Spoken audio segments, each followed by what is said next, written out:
Detroit Business Hub Group Director Nancy O'Neill works with her team of experts.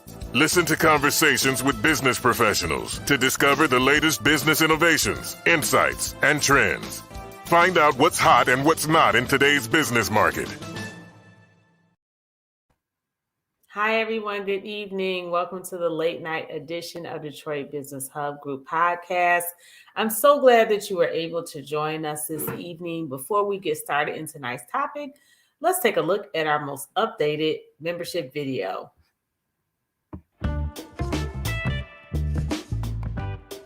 Hi, I'm Nancy O'Neill, the director of the Detroit Business Hub Group. We were recently featured in Fortune and Entrepreneur magazine. I started DBHG to help real estate and insurance agents compete in today's competitive marketplace. As a former real estate and insurance agent, I did not have a mentor myself who I was accountable to. As a member of DBHG, we network, mentor, and train sales professionals to be competitive in today's marketplace. Our certification and accreditation helps you to level up. One of the big reasons we became part of this was to be around other people that are involved with the same kind of business we're in, which is real estate. And we don't want people to go through some of the things we went through as far as trying to find financing. We're trying to give those resources to people so they know where to go to get that information and get those lenders and contact information. It's not just finance, but also, like you said, mentorship involved in, anything from finding your appraiser to finding your commercial real estate agent.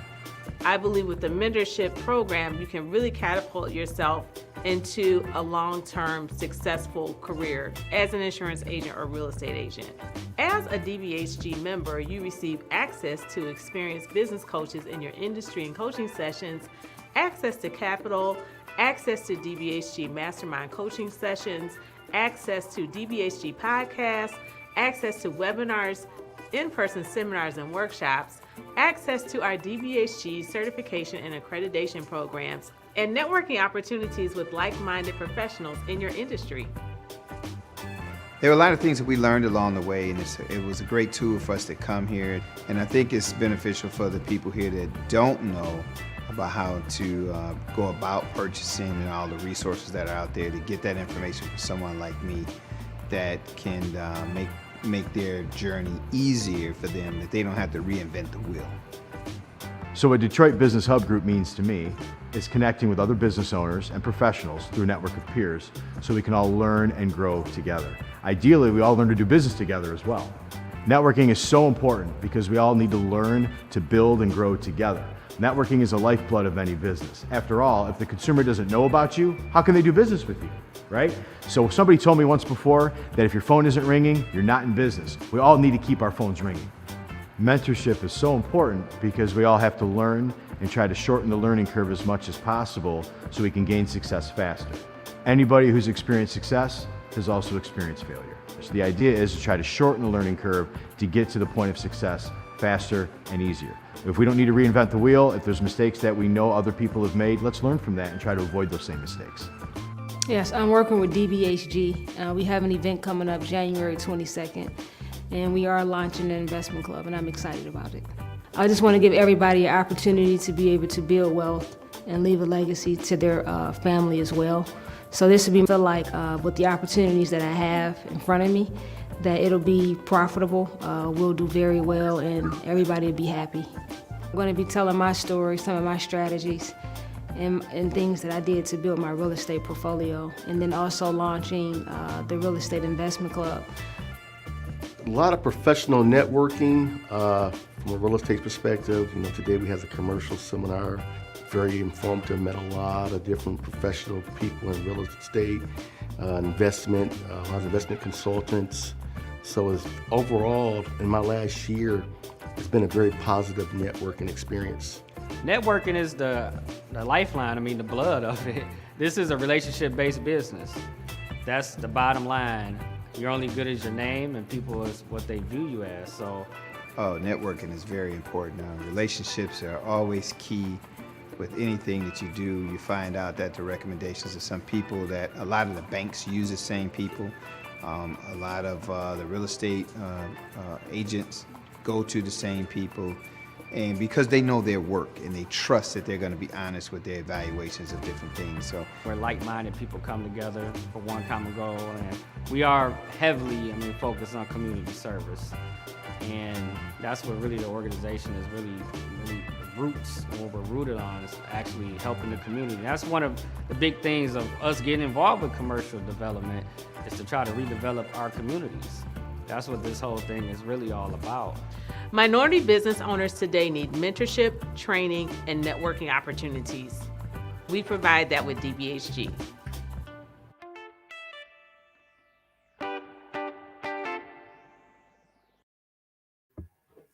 Okay, well, thanks for joining us for our membership video. Next, we're going to talk about our topic for tonight, which is human resources. As you all know, Tammy Turner is scheduled to be our next speaker in our DBHG lecture series on September 24th. You are all invited. Tickets are available on our website at dbhg.org. Joining us today is a webinar. It's part of our DBHG starter course and also certification program. And it's an interview that I did with Dichondra Johnson, who's a business consultant and also a member of DBHG. Let's go right into the webinar. She has multiple years of human resources experience. Let's see what she has to say about hiring staff for your business.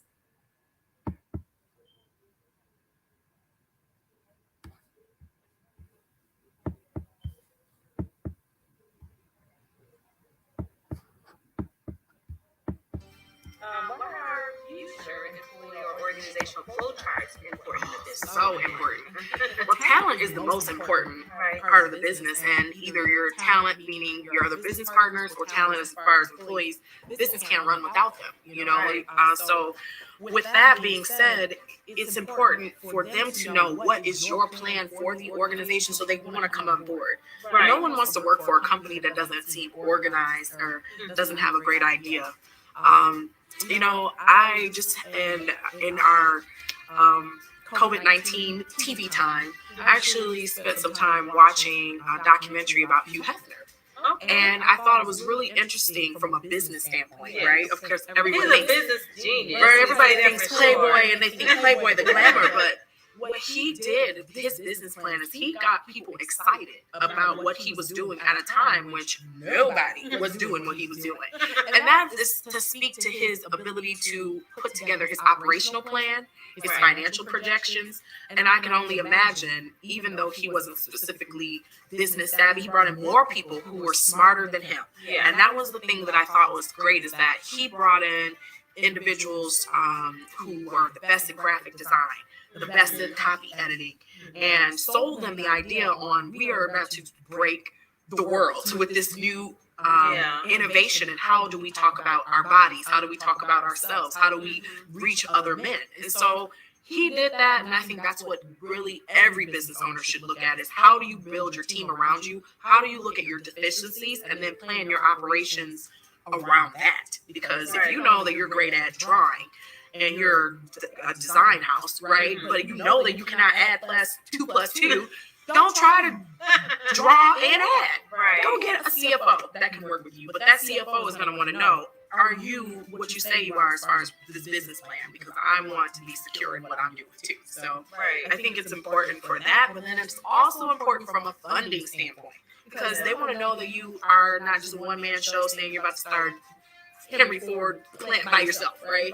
But like, okay, that's not realistic. You're one person. You can't build a car by yourself. They're like, no, I can do it all. I can put the parts on. I can paint it. They're like, no. Where's the rest of the people that are going to run your plant, right? So they want to know that you have that in mind too. Yeah, and I think the buzzword that I've been hearing recently is just collaboration. Everything is all about collaboration. What groups you're working with, what individuals you're working with, is not.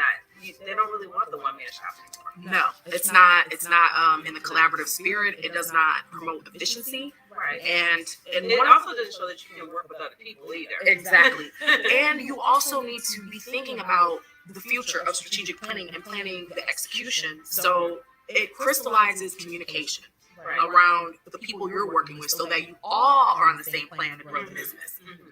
Yeah, and just when you mentioned Hugh Hefner, I'm not a big fan of the looking at women without clothes on. Yes. But there's some really good business articles in some of those magazines too. Yes. I would say, there are a couple of movies that I thought from, if you just wanted to sneak in business and really not like overly sell business to someone, Right. especially young people. Mm-hmm. The Bankers. The movie I just saw was about the start of the banking industry and during the civil rights for African Americans, right, and ownership. The Madam C.J. Walker, that just came out on Netflix, I think. Yes. Okay. The way that she went into the early parts of the development of her business, I thought was really, she made some major mistakes, but she made some very smart decisions. And also Ford versus Ferrari. I think that was a really good way to look at how do you operationalize and bring in your team, and you already have a very strong brand, an existing brand, but a new product line. And a lot of business owners are looking for that new product line. Right. COVID-19, I even thought about how do I adapt my business in this time, and so we're looking at more virtual services. Right. Always, though, you have to be thinking about the bigger picture of who's around you. Okay. And that operation side is super important. The flow chart and how you actually are going to build your empire, right? People want to see what your vision is. And you also, this is something that a business plan is supposed to be like a three-year projection. Right. And so you might not see the 20 employees you have in 3 years, but the banks want to know that you saw that you're going to have 20 employees in 3 years, Okay. Sounds good. What do you think funders are looking for in business plans? That's so important. Again, they want to know, can you pay the loan back? That's the bottom line. And then when they're how are you going to pay the loan? How are you going to pay? And then going back to your cash flow analysis. Where are you getting this money from? How is this revenue going to be coming in? And do you have a solid plan? So, to break it down more granularly, they're looking for a few very specific things. They want to know who's managing the company. So that's where that flow chart comes in at, right? They want to know, what market are you going to be in? Are you in Detroit? Are you in Lansing? Are you all over the world? And how are you going to reach that market? They want to know, what are your historical financial history? So if you're just starting out, it's really important, as we all are trying to build our credit, grow our credit, keep our credit great. They do look at credit, and you're starting out, and they look at your personal finances as you're trying to grow. Now, once your business has an established DUNS number, EIN number, you're actually like paying bills, you actually put some things in your company's name and pay them, that will get reported, and then you will have more business financial credit history to go off of. But if you're just starting, they're looking at your credit score. And if you can't pay your mortgage, you can't pay your house note, and you say, I'm going to start this business to save my whole life, well, they're still going to be looking back at that note that you didn't pay. So people should think about that. They even look at your bank statement. They look at all of that. Yeah, they look I at your bank recently statements. applied for a crowdfunding loan, and one of the questions was, have you had a bounce check in the last 90 days? I said, I've never seen that before. Yes, they do. I noticed that issue. Car lenders are looking at that. Even if you're trying to get a car for your business, some people are, because they have a delivery service, or they're, if let's say you're a floral delivery service, you need those vans, right? Yeah. So your credit is important. Your ability to get loans. You don't want to just pull it out of your own cash Personal flow and your resource personal stuff, resource. Yeah, you want to be able to know that you have some support. Well, you might not get money for the first so many months, right? You may not have a profit turn. They still want to know that you can project a profit in the future. So that's important. And they know you don't have it yet, but you know, if you have a solid business plan, they see that, then they can see the roadmap to you getting there, and they'll go down that road with you. Okay. And who's your review of Novice Owner's business plan? Well, important to work with the free resources that I talked about before. Small Business Administration is your friend. The Michigan Small Business Development Center, the SBDCs that are housed at Wayne State. You have Eastern. You have them all over the state in Lansing. They're mostly housed at colleges and universities. So if someone is watching this from outside of our state, just Google the SBDC centers in your state. We're knowing that this is going to go worldwide, this video. So when I'm talking about Michigan resources, but this is something any business owner can utilize. It's also important to talk to your friends, talk to your family, have somebody else other than you reading. It's a lot of errors that can happen when you try to put something on paper and nobody else looks at it but you, right? Right. So because you think it's the most wonderful idea, and somebody else reads and says, this doesn't make sense. It doesn't make sense. So I'm in the process of launching something new with some business partners, and I floated this idea for the last 8 months around, and then I started writing some things, and then I shared a few things, and then I'm getting to a point where I'm going to get ready to do a more formal business plan because we're going to need to ask for sponsorships. So you have to talk to people and find out, is this just like your big brain idea, or is this like corny? You know what I'm saying? Yeah. So, and I think the feedback is important because people they think differently, so they can see the business from a different aspect. Yes. And I've gotten so much good advice from sharing information about Detroit Business Hub Group, but I think sometimes we're kind of selfish with our information because they're like, somebody's going to steal my idea. Yes. And yes. I don't think that happens as often as we think it does. I grapple with that too. And, for my idea of something that I'm starting, I'm looking to do a podcast, but it's a comedic podcast, not just, it's business meets workforce development, meets comedy, because, people don't usually laugh much about work. Right, when you're talking about getting a job, it's very serious and buttoned down. And so we didn't want it to be buttoned down. But we first started talking about that, I was like, are people going to want to tune into something that's like Howard Stern meets Dear Abby meets Jobs? I don't know. And so, as we got to talking about it, I was afraid, like, is someone going to steal that idea because this is different? And then I was like, nobody's mean. If they stole that idea, it won't be my idea anyway. And sometimes you have to think about that. Comedy Central from South Africa, he's kind of doing something similar to you're talking about Trevor Noah? Yeah. Yes, my husband to be. He doesn't know it yet, but yes, Trevor Noah is great. And he's very good. Very, very personable and believable, but he's totally different than what we're looking to do, for example. So that's a good point, is that you can have similarities to your business and you can draw from those things that you see out there that are successful and still maintain your own idea. Yeah. And I think I've had companies say to me, oh, I would like your help, but I really don't want to partner with anyone else. I really don't want to partner because I think they're going to take my idea. And I'm just like, okay, let's see if we can have this conversation a year if you're still in business. Because if you don't want to work with someone else and share ideas, then you're going to fail.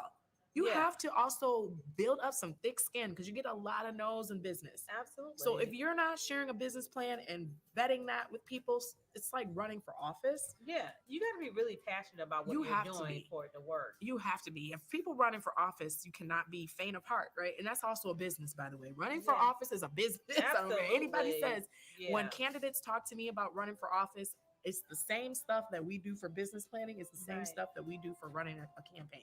Gotcha. So same thing. If you're not thick-skinned and you don't want to hear what people have to say, when you say, I think that, we should be basket weaving across America, and people are like, I don't like that as a policy idea. You got to be okay with maybe that's not a good policy idea. Maybe you need to adapt that.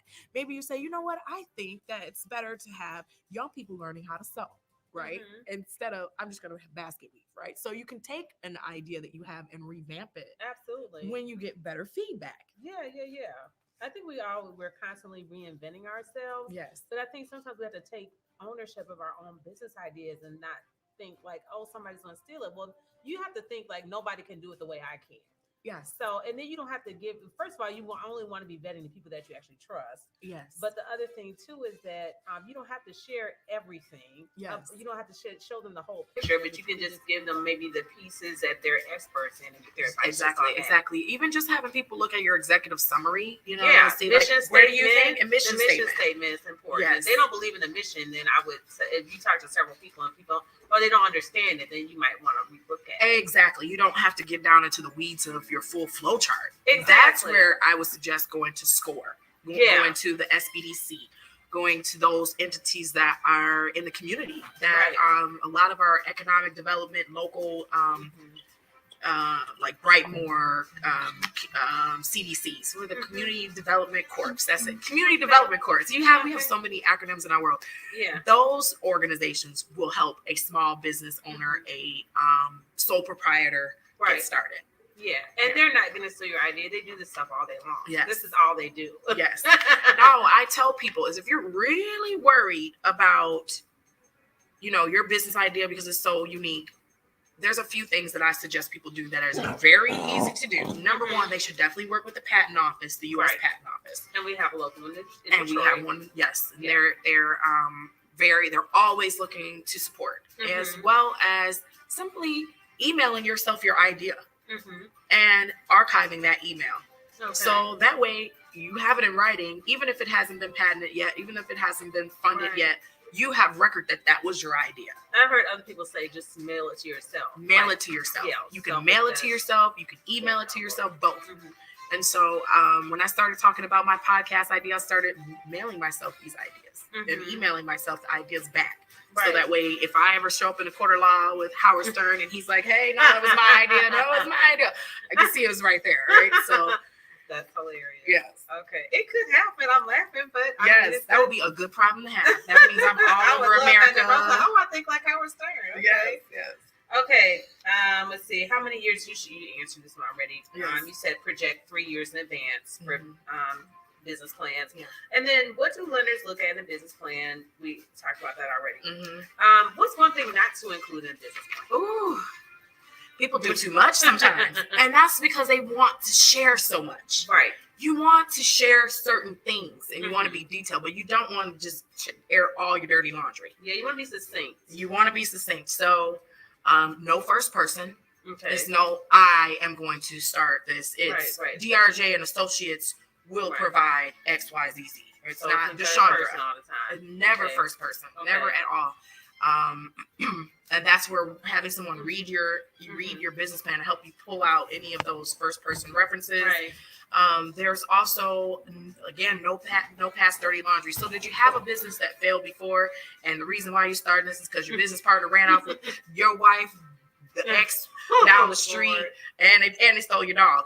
The banks don't want to know that, right? So yeah, you might have a really traumatic story to why you started this business, but you want to keep it positive, no TMI, no bashing of anyone, keep it above board. The other things that I think are super important, and I'll just run through them, unrealistic financial projections, not defining your target audience. Okay. I'm coming to Detroit. I'm opening a hair salon. For who? Are you catering to young hair, young client? Are you natural hair? Yeah. Are you like the Dominican hairstyle where you're doing the press and goes? What is your clientele? Right. So knowing who your target is, knowing where you're going to be at, and thinking about where to place yourself. So that is a big thing. People make these ideas and they don't know where the business is going to go. Overhype. I have the best barbecue sauce ever in the world, and you got to have this barbecue sauce. It's better than any barbecue sauce. Sweet baby daddy Ray's or baby Ray's, whatever I have the best. Someone's gonna throw that in the trash because what's the best to you is not. That's right. First of all, that's subjective. You don't know if you have the best. Did the FDA say that was the best? No. Your mama said it was the best. Your mom said, right? Your mom she's great, but you cannot start a business based on mom and her overhype of your sauce. So bad research. No research. Absolutely, yeah, that's a big problem. Oh, that's a whole market analysis. You have to do your research. So it's not what you don't have, but it's having data in there that's not research based. Yeah. I think 1 million people are going to come to our store and we're going to sell 10 million in the first year. Huh? Like, where'd you come up with that? Pulling numbers out the air. Right. Your water bottle is $1 a bottle and you could sell only so much at that time. How are you going to, you know what I'm saying? So you have to think about the realistic projections, and also not knowing where you're distributing to. Right. For me, my distribution channel is through social media, it's through my website, it's through going to public events. So I'm a consultant. Right. But if you are cost plus right here in Eastern Market, well, you have a different distribution center. Yeah. Right. We're in Eastern Market right now. people are bringing goods from all over the world and they're distributing from here into the stores, right? Well, if you don't know that Eastern Market is your middle stop, then how are you going to get your product on the shelves? So you need to know what is your distribution.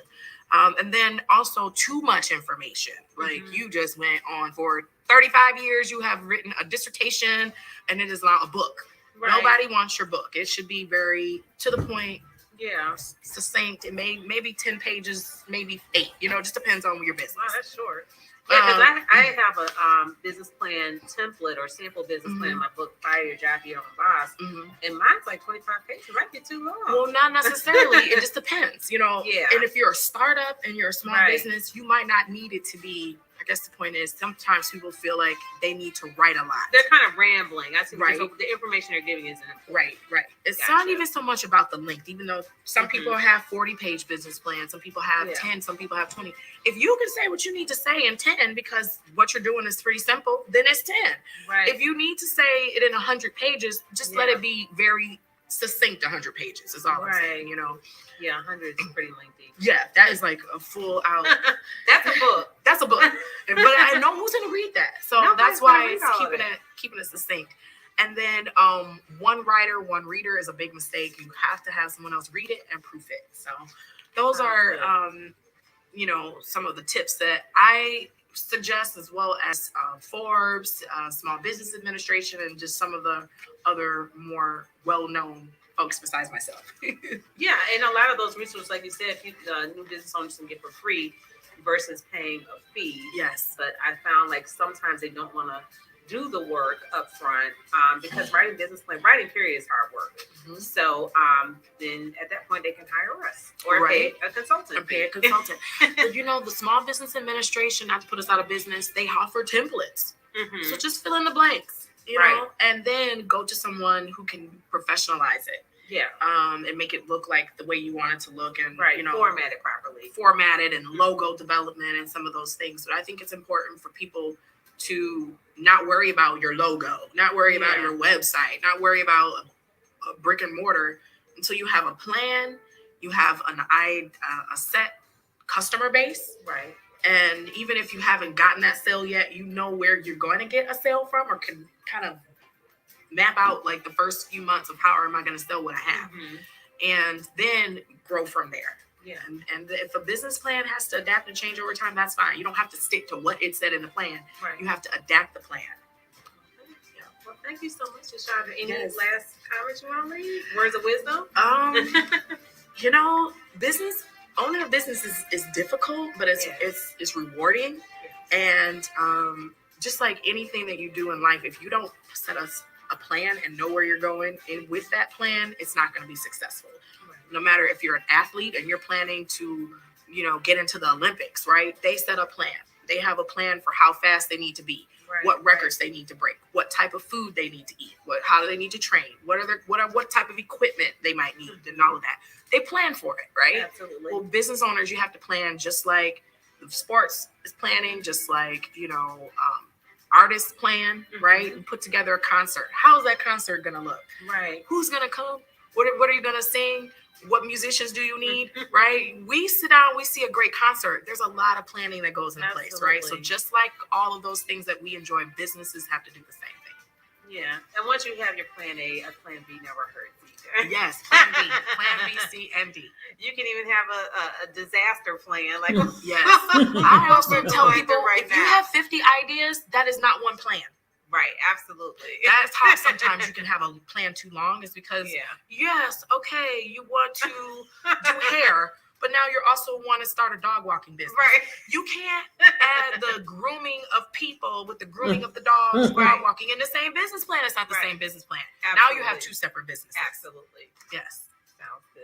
Yes. Well, thank you so much, Dichondra, for being a guest with us today. Yes, thank you. We hope you take the information with Detroit Business Hub. We would love for you to be an advisory member if you're interested, and I'm sure our paths will connect with you. Yes, definitely. Okay. Well, I appreciate you and thank you. And for all of those watching, we hope that you are safe during this COVID time and that your businesses are continuing to grow.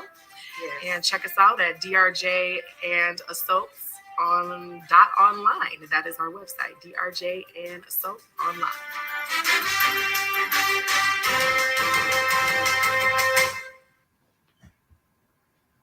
Okay, well, thank you for joining us this evening for our human resources tips with business consultant Dichondra Johnson. She did leave her contact information at the end of the webinar. Feel free to watch it again if you would like to contact and follow up with her regarding your business plan or general human resources questions. You can also visit us online at dbhg.org. It's been great with y'all, hanging out with you this evening. We will see you next Tuesday, hopefully at 6 p.m. Everybody have a good evening. Bye-bye.